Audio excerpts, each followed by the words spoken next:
Start with the jug up high and the cup tilted to create a larger surface area of the espresso.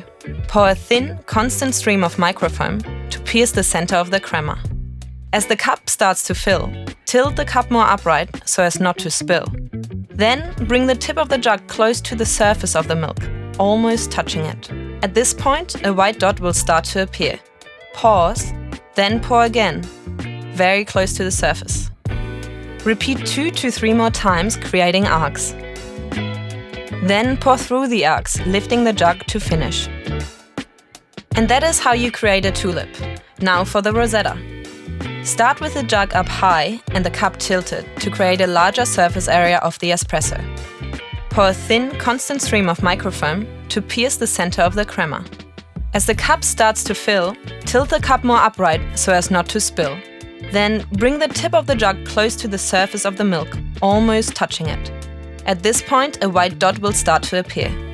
Keep steadily pouring, making the dot larger, gently moving your jug from left to right, creating leaves. Then, pour through the leaves, lifting the jug to finish. Good luck with your journey!